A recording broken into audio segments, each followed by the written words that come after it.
اولم یر الانسان انا خلقناه من نطفۃ فاذا هو خصیم مبین، کیا نہیں دیکھا انسان نے؟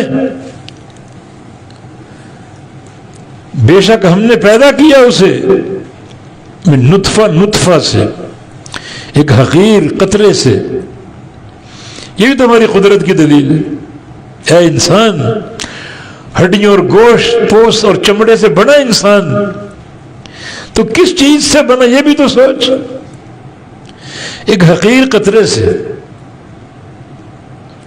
اس ذات کی قدرت پر ایمان نہیں ہے؟ ایک حقیر قطرے سے اتنا بڑا ڈھانچہ بنانے والا، ہڈیاں بن گئی، گوشت بن گیا، پوست بن گئی، چمڑے بن گئے، بال بن گئے، دانت بن گئے، اس ایک حقیر قطرے سے۔ بنانے والا کون ہے؟ اللہ۔ تو وہ ذات تجھے قبر سے نہیں اٹھا پائے گی؟ دوبارہ زندہ کر کے قیامت کے دن جمع نہیں کرے گی؟ اس کی قدرت دیکھ تو، کیا ایک قطرہ پانی کا حقیر سا، اور اس سے کیا کچھ بن گیا، انسان، حیوان، جانور، کیا کچھ نہیں بنا۔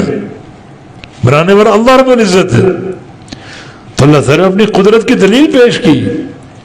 سورہ یاسین کا اخیر دلائل قدرت سے بھرا ہوا ہے، جو ذات قطرے سے ایک انسان بنانے پر قادر ہے، پھر وہ انسان مر جاتا ہے تو وہ ذات اسی انسان کو دوبارہ زندہ کرنے پر قادر نہیں ہے، دوبارہ اٹھانے پر قادر نہیں ہے۔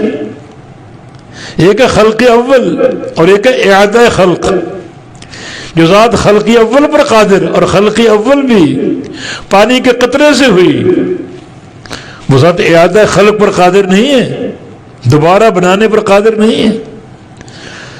تو اللہ تعالیٰ نے ایک دلیل پیش کی ہے اپنی قدرت کی، قیامت کو قائم کرنے کی قدرت کی۔ کیا نہیں دیکھا انسان نے؟ انا خلقناہ، بے شک پیدا کیا ہم نے اس کو، من نطفہ سے، حقیر سے، قطرہ سے، فَإِذَا هُوَ خَصِيمٌ مُّبِينٌ، اور پھر اچانک وہ، یہ اضاف فجائیہ، اچانک وہ خصیم، جھگڑالو بن جاتا ہے، مبین، کھلم کھلا۔